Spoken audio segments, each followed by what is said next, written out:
So today I'm coming here with another story time. And the purpose of this story is to share my experience on my first travel, which is international travel from Tanzania to the United States of America, and more precisely being in the plane for the first time. This topic came as a result of collaboration with other YouTubers. So one day, a couple weeks ago, we were on the live stream. And during that live stream, someone asked a question. Can you describe, each person has to describe their first experience being in the plane, and especially traveling a little bit longer, not just traveling for 30 seconds, whatever, 30 minutes, whatever, but just like what is your first experience being in the plane. So I shared my story. And basically for me, my first international travel was traveling from Tanzania to the United States of America. And that first travel, or the first international travel, was my first experience on being in the plane. So I had to share, and people are interested to learn more, so I have to also put it on my YouTube channel. That is how this story started, and that's why people ask for me to be able to share different kind of situation, not all the time just more instructional, but just some personal experiences people can be able to relate and see how things are going. So for me, I came to the United States August 2008.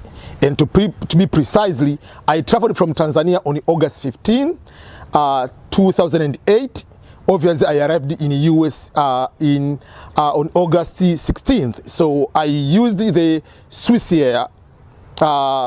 So the first flight was from Dar es Salaam, Tanzania, and I was traveling with my colleague. We are going to the same program, which was a Fulbright program, to come to America to teach Swahili language to different universities. For me, I was going to teach at the West Virginia at Marshall University, and my friend was going to the NYU, New York University.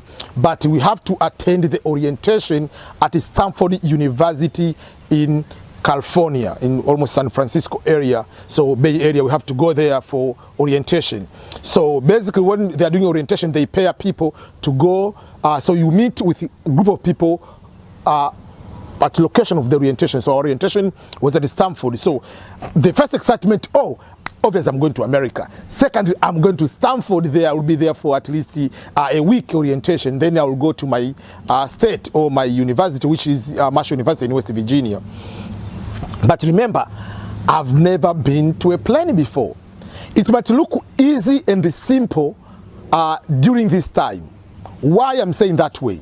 Remember, at the time back 2008, before that, there were no much of the social media or to see many people you know sharing their stories being the plane.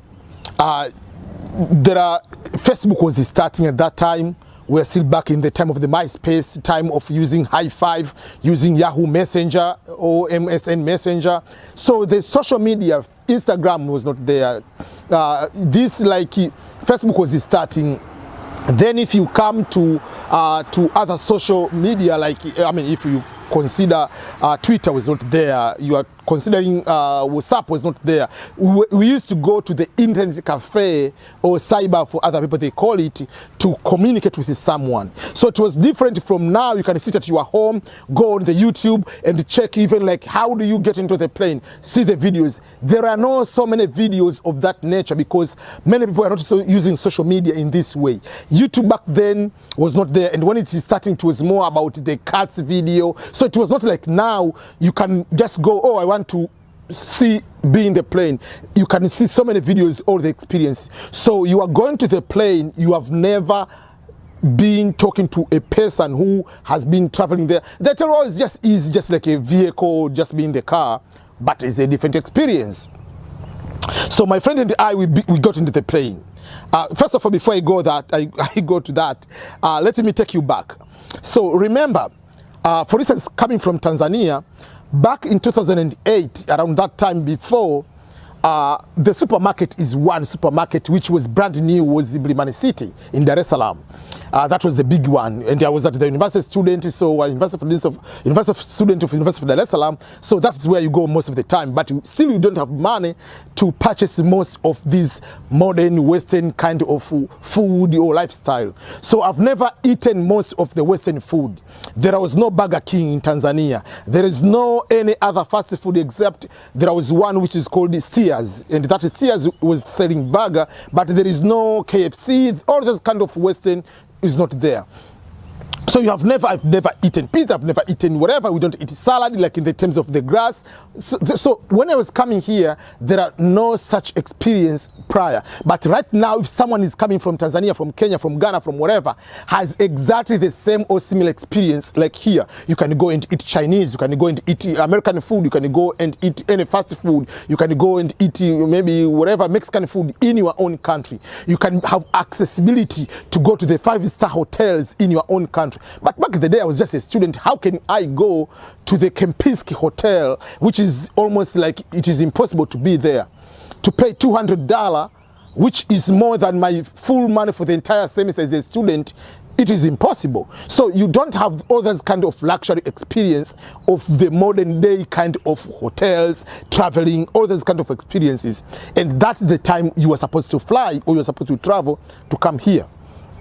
So that's not an excuse. So my friend and I, also my friend had the same experience, always coming from the normal, affordable, poor family or middle income family. So we have never all both of us being in the plane. So when we want to ask for the ticket, we ask the seat which I was here and he's here. So we're just here. But obviously I have to stay in the window. I have to see what's going on over there when when we are starting traveling. So you just go there and you sit. Come. You do not know even the seat belt how it works. Remember, yes, you know the seat belt in the car, but is it the same? Do you put the seat belt like here, like normal in the car? So you don't want to look like this guy has never been and you are already, I was 26 going to 27. So you just sit there and you pretend you know. And while you pretend you know, you feel like you are not so busy. You're just like, just like putting the bag a little bit, just like making a little bit you are busy. But at the same time, I was looking what people doing. Oh, so the seat belt you put it this way, so you put it on your side instead of this. Okay, so you go and do that, the same thing. Then you pretend like you do not know. And remember, yes, you know English, but the knowledge or just the experience of listening to accent of different kinds. So if you're using, you are in the Swiss area, so you are now talking to a European accent, someone who is coming to you to ask about food, about everything. So at that time, they ask you, blah, blah, blah, blah, are you going to eat chicken, rice, whatever. So whatever you hear the chicken, yes, because you know chicken is chicken. If it's rice, if it's rice is rice. But you cannot start like, okay, pizza, whatever. What is that? You do not know what's going on. What are you going to drink? Tomato juice. First of all, like, is there any tomato juice? I didn't know there is a tomato juice. Tomato for me is cooking. How are you having tomato juice? Even now, I will never drink tomato juice. Tomato is for cooking. Tomato, you cannot just have a juice and drink for fun. No. For me, I have a mental block on that way. And then, so they said apple juice. Oh, this looks very interesting. Now it looks easy because apple juice is normal. Remember, at the time I was growing up, I'm not that old, but remember, the time I was growing up, when you see apple is a fruit, it looks like a more romantic fruit. Like, you have to give to a girlfriend, or girlfriend is giving to a boyfriend. So it didn't look like a normal fruit, like if you are single. Let me go to buy apple, let me eat apple. I just want to eat apple. That is not the time I used to live. The time I used to live, if you buy the apple, you are going to give a gift just like to a girlfriend, or girlfriend is going to give you the boyfriend, and I was single, so why should I eat apple? So the apple was of that level. So part of it, okay, so apple juice, I've never drank apple juice, and I didn't know if there is apple juice. I know apple is a fruit. Okay, give me one. So I drank, that's good. So for the entire flight, whatever they ask the juice, I usually go with apple juice.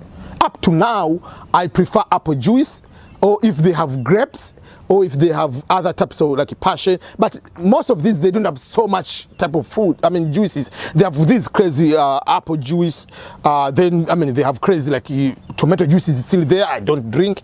So the first flight was from around 11 during the night to early morning, arriving in Zurich, Switzerland. So did I sleep? No, I didn't sleep. Why? Because I'm excited, I'm flying to go to America, I'm flying first time, I want to see it is going, there is a free movie. Why can't I watch movies? So watching movies, movie after movie, until I arrive in Zurich. I didn't sleep. While we were waiting for another flight, that is when we are sitting on the waiting over there on the lounge. That's when I took a nap, like an hour and a half, because we had like 3 hours layover. Then from there we connected it to LA, Los Angeles in California. That was the first port of entry.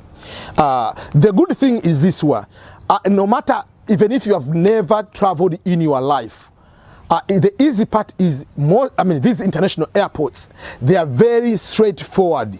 Everything, there is a line, okay, go here. Because I'm saying this one because I don't want, because there are some people, maybe they are coming here, or they are traveling to Europe, or going to another country as for the first time with international students, or they're permanent residents, or they become citizens, whatever it is their first experience. So don't be any type of, be anxious at all, because for me, I usually tell people it is difficult to maneuver into maybe public transportation in Africa than into these international airports, because everything is straightforward. So if your ticket is gate number 2, the line is there, you just follow there. If you incur any problem, ask. Don't come with that mindset, oh, this with the look, they feel that for me, I'm not civilized if I'm asking. No, you do not know anything. Ask. Police are your friends, are there to help you. They are security guards which they are in the airport. They are there to direct you. The people working there, they are there to guide you in a proper area. So it was not that problem to connect from one to another flight. Arriving in LA, obviously the change, we have to move the luggage from international to the local terminal, which was not that problem. We already told you about that, so we did that one. And then we arrived at Stanford. So arriving in America, man, this is the America I was, all my years, since I was in 5th grade, it was a dream for me to go to America. Now I'm in America. After landing in LA, then to San Francisco, 1 week at Stanford, for me, the days were going so fast, because I didn't want my visa to expire. I didn't want my visa to end, because I was on the timeline. That's what I usually tell people. When you come here as an international student, don't say, oh, I have 3 years, I have 4 years bachelor degree, I have master's 2 years, and the OPT, optional practical training, 1 year, 3 years. Those 3 years are going so quickly, fast.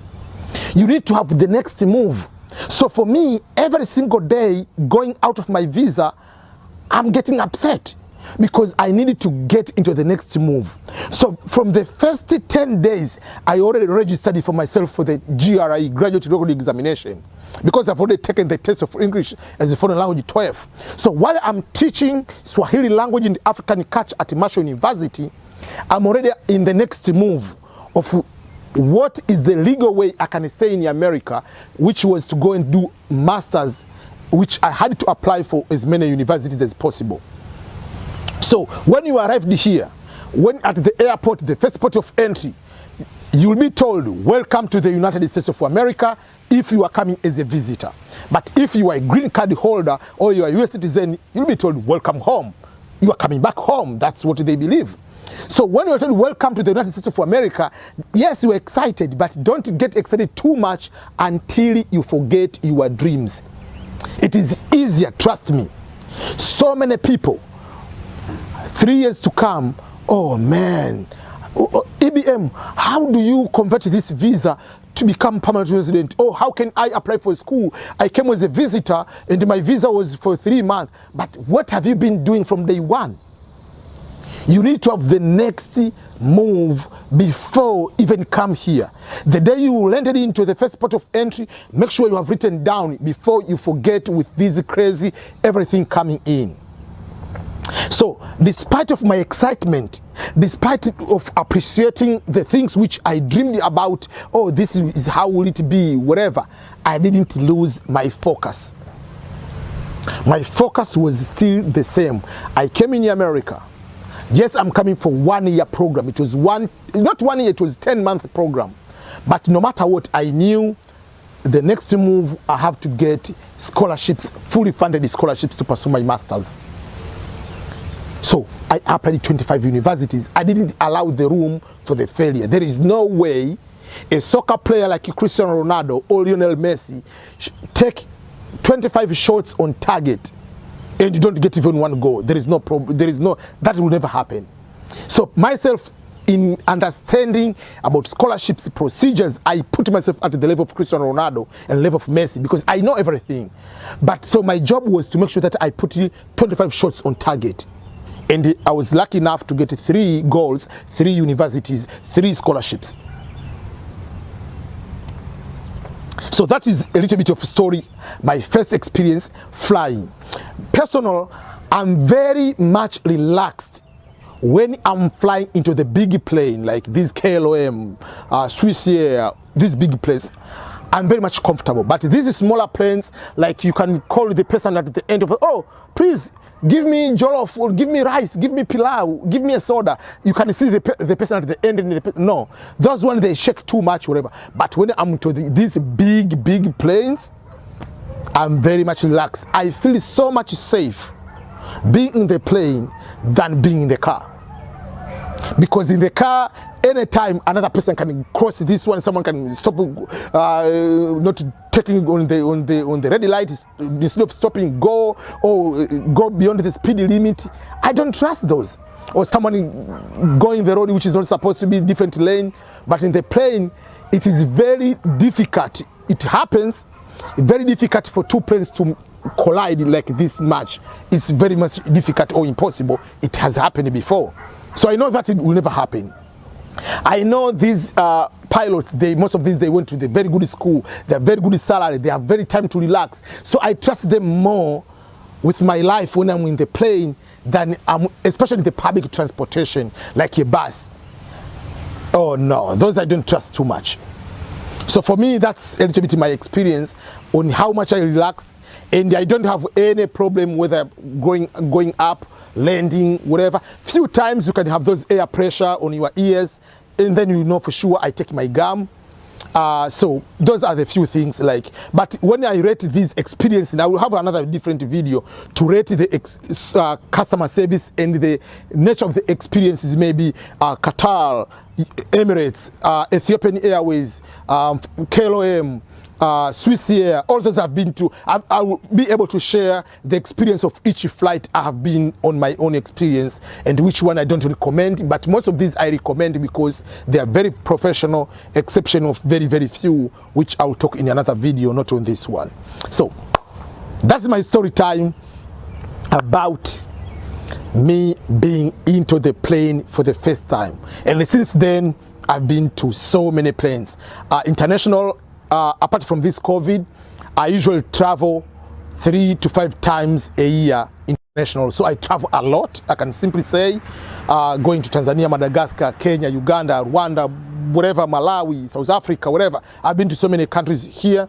But if I compare traveling into the plane and traveling into the ship, I prefer to travel in the plane than the ship, because I was in the Navy, so I know traveling overseas, being into the high seas in the ship is not a joke. So that's what I can be able to tell you about my story and my first experience flying into the plane, and especially my first trip to come to here to America. Thank you so much.